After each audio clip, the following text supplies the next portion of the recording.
Olá, boa sexta-feira, bem-vindos a mais uma edição da reforçada, poderosa e super vitaminada Hora do Enem. E aí, vamos manter nossos conteúdos em dia, galera? Nas próximas semanas, o negócio é esclarecer as últimas dúvidas e reforçar a revisão, para se dar muito bem nas provas de novembro. E agora, vamos aos destaques dessa sexta-feira? Hoje tem entrevista com a psicóloga Laura Ituaçu, que vai falar sobre o mecanismo de defesa da ansiedade. Na teleaula do dia, o Lande Vieira apresenta um novo conteúdo de química. O tema é Modelo Atômico de Bohr. E no Janela do Enem, vamos abrir um link com a estudante de Ciências Biológicas, Thaís Cristina, direto de Campo Grande, Mato Grosso do Sul. Então vamos juntos, galera, porque está na sua hora, a Hora do Enem. E na conversa de hoje, na dica, vamos falar sobre ansiedade, esse tema primordial aí para quem está no Enem, e a gente vai falar sobre mecanismos contra a ansiedade. Qual é o seu com a psicóloga Laura? Tudo bem, Laura? Bem-vinda à Hora do Enem. Olá, prazer estar aqui novamente. Prazer é meu. E vamos falar sobre ansiedade, esse tema que é muito importante para quem está fazendo a prova. E tem mecanismos, né, que a gente pode trabalhar. Queria que você me falasse um pouco sobre isso.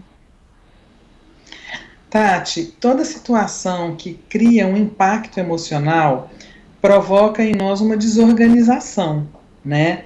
Você fica tensa, a tensão te leva a estruturar toda uma defesa para que aquilo não chegue a níveis muito altos e que te paralise, porque a ansiedade em excesso, ela paralisa. Quando a pessoa às vezes tem o tal do branco numa prova, isso é um nível de ansiedade altíssimo, né?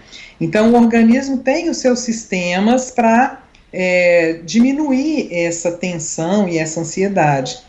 E cada pessoa utiliza, alguns deles são vários, né?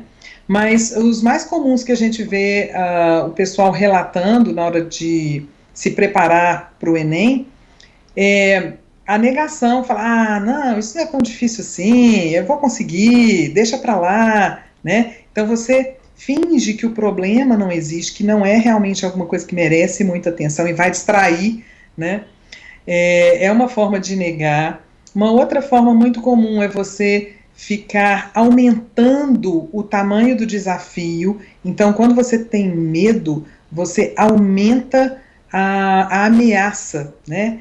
Então você começa a ficar imaginando cada vez que o negócio é maior, que você não vai dar conta, e isso vai te oprimindo mais.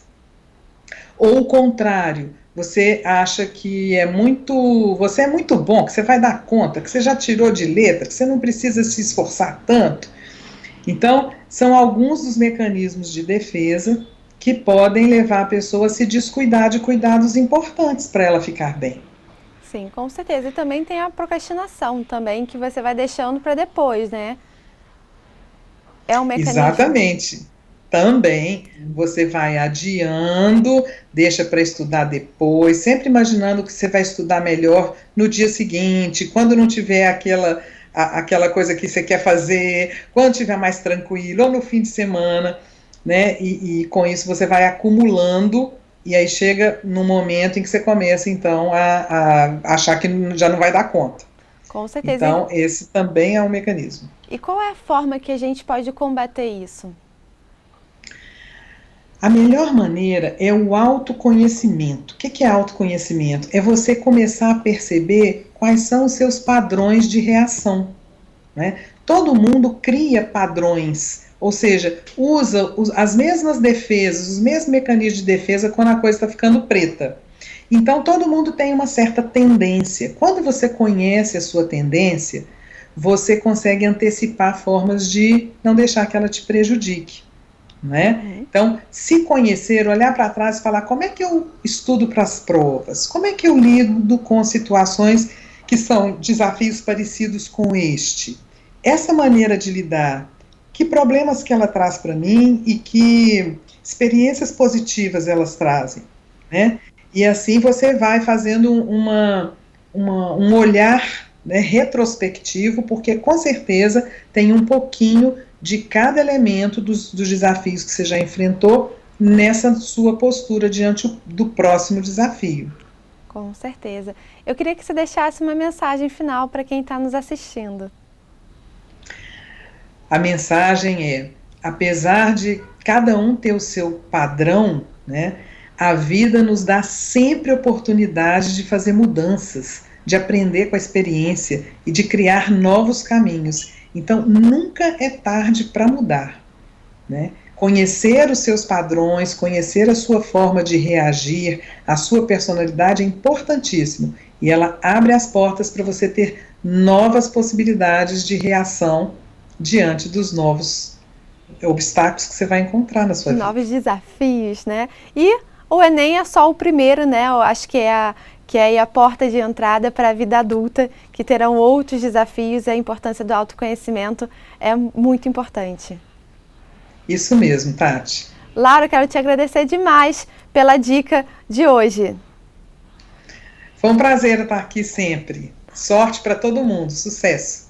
Para você também, Laura. Gente, Laura, psicóloga e também diretora de startup Share 360, não é isso? Isso, participando Share 360. Aqui da Hora do Enem. E uma ótima novidade para estudantes que participam do curso intensivo multiplataforma Hora do Enem 2021. Nessa reta final, já está disponível na área do Elo do Enem um super simulado online para a galera testar os conhecimentos. São 2 baterias de prova no modelo do Enem digital e com questões exclusivas gentilmente cedidas pela Eleva Educação e pelo Lupa. Veja as instruções na plataforma e participe. Está disponível para todo o Brasil. Para mais informações, acesse o site www.horadoenem.org.br. O curso é bem intuitivo, ele é prático, dinâmico, o que facilita a compreensão de toda a programação do Enem.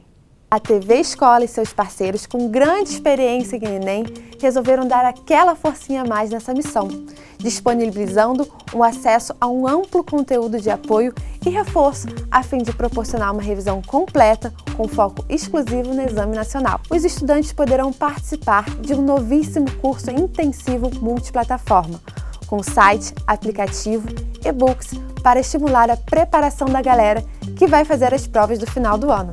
Videoaulas específicas com professores especialistas e uma programação completa, incluindo resumos, exercícios, testes online.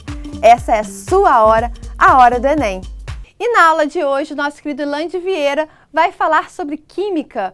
O tema é modelo atômico de Bohr. Lembrando que essa aula foi gravada antes da pandemia. É com você, Lande! Oi? Mary? Sou eu, Cris. Cristóvão Colombo, o Conquistador. O que eu tô fazendo no programa de Química? Bom, é que eu queria ser um gás nobre. Porém, um gás nobre eu não posso ser. Gás nobre se estabiliza com 8 elétrons. E eu só me estabilizo com você. Roda a vinheta.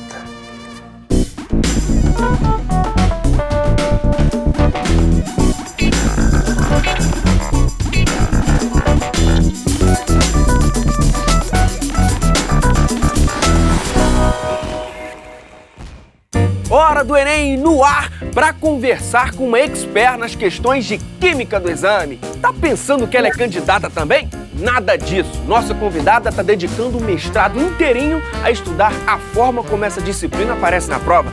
Márcia Coelho. Mas é já já, porque antes a gente dá aquela revisada no conteúdo do Enem com o professor Guilherme Vargas. Chega mais, professor. Fala, rapaz, tudo bem? E aí, seja bem-vindo, professor. Obrigado, valeu. Bom, o tema de hoje é atomística. Professor, o que a gente precisa saber sobre esse conteúdo? A gente precisa entender um contexto geral das evoluções dos modelos, tudo quando começa a definição de matéria, primeiro o modelo atômico, o modelo de Dalton, depois o modelo de Thomson, modelo de Rutherford e, por fim, o modelo de Rutherford-Bohr, que é uma complementação do modelo de Rutherford. Então, Bohr, ele é um cara que complementa um modelo atômico que definia, na verdade, explicava do que tudo é feito, do que nós somos feitos, do que a matéria é feita. Até então se acreditava que a matéria era feita de 4 elementos, terra, fogo, ar e água. E aí comprova-se a existência do átomo e a partir daí a gente começa a evoluir os modelos atômicos. Professor, partiu revisão então? Bora lá então. Bora lá?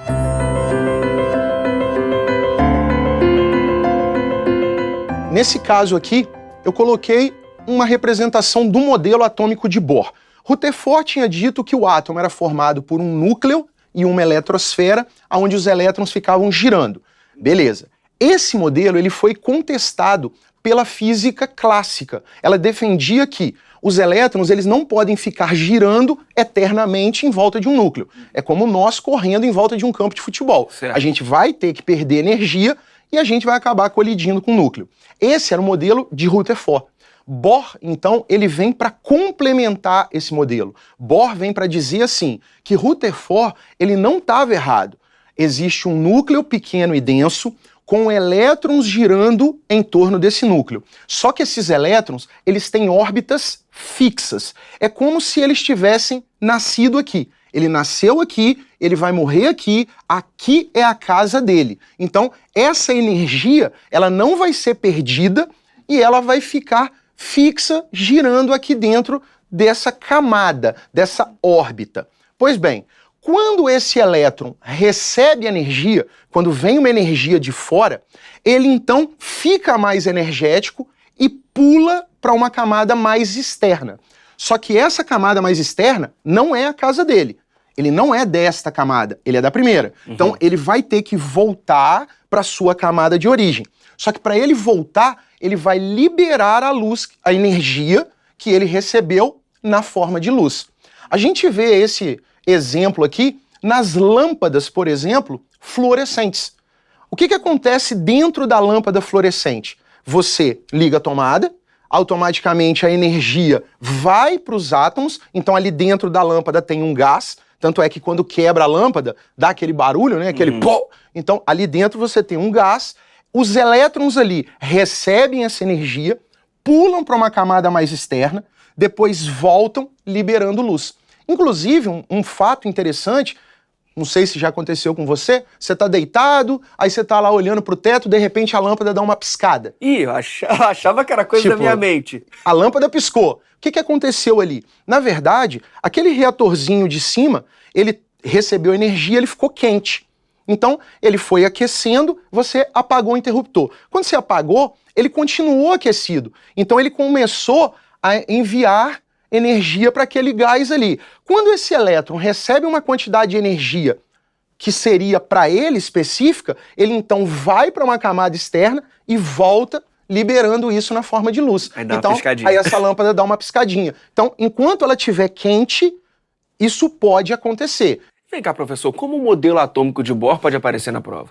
Ele pode aparecer falando exatamente sobre este salto numa lâmpada fluorescente, que inclusive uma placa de trânsito. Quando você joga a luz do farol em cima da placa, a sensação que você tem é que ela acendeu. Na verdade, saltos quânticos estão acontecendo ali. O importante para o aluno lembrar é que às vezes ele cobra o termo, como já aconteceu. Fóton, que seria essa energia que vai e volta. Um outro fato interessante que ele pode cobrar é falando da fosforescência. A fosforescência são aquelas coisas que brilham no escuro. Então, figurinha, tem chinelo, adesivos, esmaltes, aonde você... Até os ponteiros de relógio. Eles vão receber a luz, o elétron vai saltar, depois que ele parar de receber a luz, ele começa a voltar. Qual a diferença da fluorescência para a fosforescência? O tempo de retorno. Na fluorescência, na lâmpada, o elétron fica indo e voltando, indo e voltando, indo e voltando, apagou a luz, todo mundo voltou, acabou. Na fosforescência, os elétrons vão, aí depois que se apaga a luz, eles começam a voltar. E aí aquele objeto vai liberando luz mesmo no escuro. A gente tem um exemplo, não tem, professor? Temos sim, temos uma questão aí. Bora ver? Vamos lá. Tá lá, ó, questão 97 do Enem de 2017, caderno azul, primeira aplicação. Sim, essa questão fala, ó, um fato corriqueiro ao se cozinhar arroz é o derramamento de parte da água de cozimento sobre a chama azul do fogo, mudando-a para uma chama amarela. Essa mudança de cor pode suscitar interpretações diversas relacionadas às substâncias presentes na água de cozimento. Além do sal de cozinha, nela se encontram carboidratos, proteínas e sais minerais. Cientificamente, sabe-se que essa mudança de cor da chama ocorre Então, na verdade, nessa reação, é importante o aluno lembrar que a gente consegue identificar alguns metais de acordo com a luz que ele vai liberar. Então, metais específicos liberam luzes de coloração diferente. Aqui, no caso, a gente tem o metal sódio. E o aluno precisa ficar atento que o sódio, ele é um metal que libera luz amarela quando o elétron pula e quando ele volta para a camada dele de origem. Inclusive, dá até para associar com as chamadas lâmpadas de sódio. Hoje, quando se anda na rua, nas grandes cidades, você tem lâmpadas, chamadas lâmpadas de sódio, que a luz ela é amarela. Então lá dentro a gente tem um gás à base de sódio, aonde quando esse gás recebe energia, o elétron pula para uma camada mais externa, volta para a camada de origem, liberando luz na cor amarela. Então, dentro dessa questão, o que ele está querendo saber é por que fica amarelo? Quando uma água de sal de cozinha, NaCl, então você tem uma água com sódio escorrendo pela panela e indo em contato com fogo. O fogo, ele é uma fonte de calor. O fogo produz energia, vai liberar energia. O sódio, então, vai absorver energia, o elétron do sódio, pula para uma camada mais externa e volta para sua camada de origem, liberando luz. Então, no caso aqui, ó, a letra A pergunta: é uma reação do gás de cozinha com o sal volatilizando o gás cloro? Não.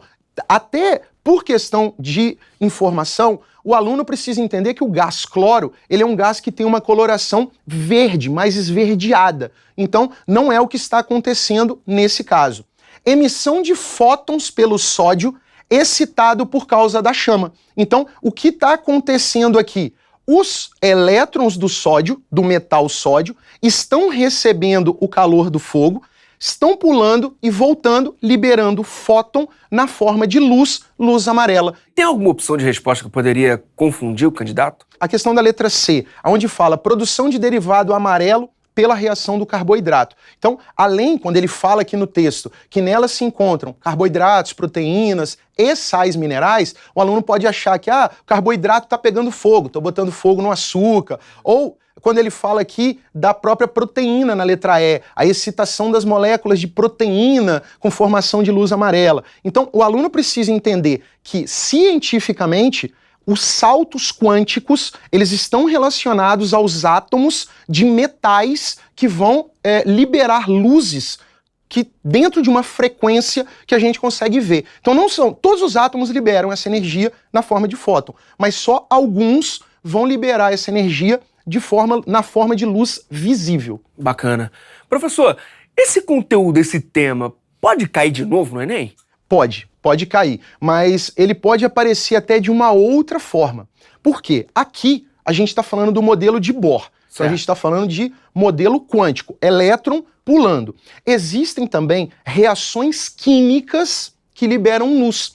Então tá muito na moda, por exemplo, galera que assiste aqueles seriados criminais, né? A identificação do sangue, onde o cara borrifa, um pozinho libera luz. Ali, no caso, são reações químicas que produzem luz. Então, o fenômeno é diferente. O nome desse fenômeno, a gente vai chamar ele de quimioluminescência. Então, ali, a gente está falando de fluorescência, fosforescência. Beleza. Elétrons pulando, liberando energia. Só que existem reações químicas que liberam luz. Quando essas reações químicas são produzidas por animais, isso acontece com o vagalume, quando ele está no período de reprodução, que ele fica piscando. Isso acontece com algumas algas, às vezes tem algumas fotos do oceano, aí tem uma mancha azul fluorescente.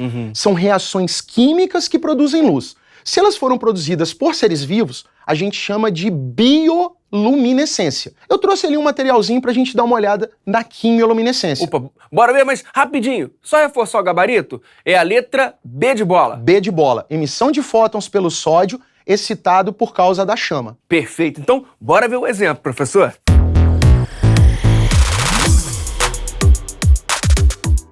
Alô, Renatinho? Dá uma moral na luz pra gente apreciar o experimento. Essa aqui já tá acesa, né? Já tá brilhando. Segura aí. Ó, toma aí algumas pra você quebrar.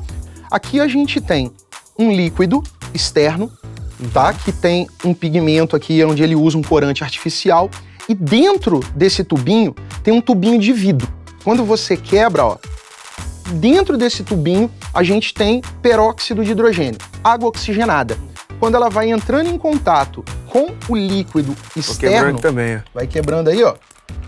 Esse líquido, eles vão reagir e eles então vão liberar luz. Uma reação química que está produzindo luz. O nome deste fenômeno aqui vai ser uma quimioluminescência. Ô, Renatinho, aumenta a luz aí pra gente.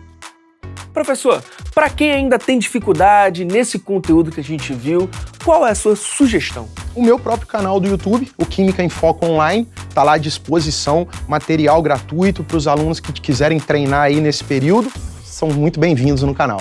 Professor, muito obrigado mesmo. Valeu pelo convite aí, sempre à disposição. A gente que agradece, volte sempre, hein? Deixa comigo. Você que tá aí, todo dedicado às questões de Química do Enem, já imaginou continuar mergulhado nelas até o mestrado? Pois é o que a nossa convidada está fazendo. A pesquisa dela é desenvolvida na Universidade Federal de Juiz de Fora e traz um raio-x de todas as questões dessa disciplina no exame. Professora Márcia Coelho, por gentileza. Oi, Landi, tudo jóia? Tudo jóia. Vem cá, conta um pouco pra gente do seu estudo. O meu estudo ele é baseado nas questões do Enem e eu comecei assim a procurar os tipos de questões que eram cobradas, né, em maior quantidade, ou aqueles que eram cobrados em quantidade menor e o porquê disso, para eu poder justamente analisar como que estava essa linha de pesquisa, né, entre os livros distribuídos pelo governo e também as questões que eram cobradas pelo Enem. E o que você descobriu nessas primeiras pesquisas e análises? As questões do Enem, como são feitas em larga escala, elas precisam, né, obedecer a uma matriz de referência, que é fornecida pelo próprio Enem. E nessa matriz de referência, a gente tem objetos de conhecimento de cada disciplina. Então, por exemplo, a prova de Ciências da Natureza, lá nós temos os objetos de conhecimento da química que vai direcionar os professores, os alunos, os livros didáticos que são fabricados, distribuídos.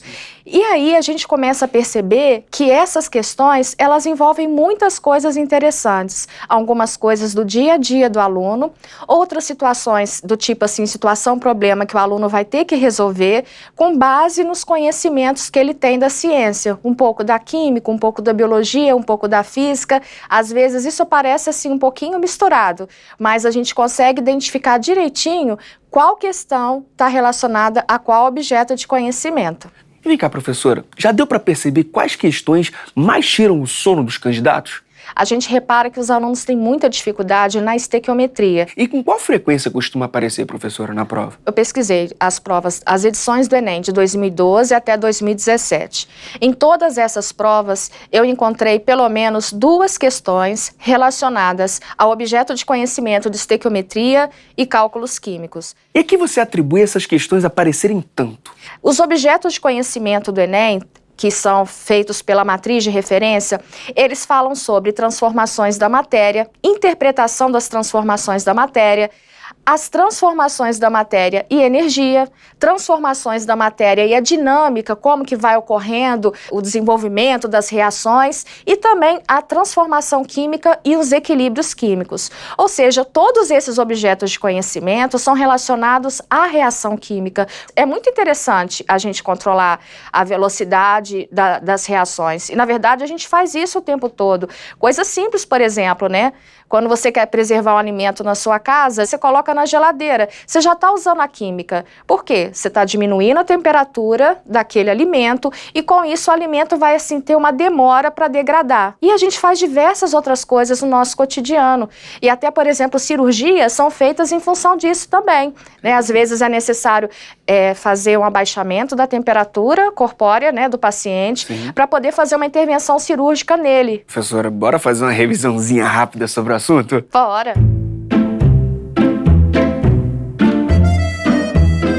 Essa questão que a gente está colocando aqui no quadro, ela foi uma questão que apareceu agora para nós foi em 2017. E a questão está aparecendo aí na tela para galera então de é casa. bom eles darem uma conferida, porque olha só, a gente tem aqui, ó, o ácido salicílico reagindo com anidrido e formando o ácido acetil salicílico, que a gente conhece como AAS.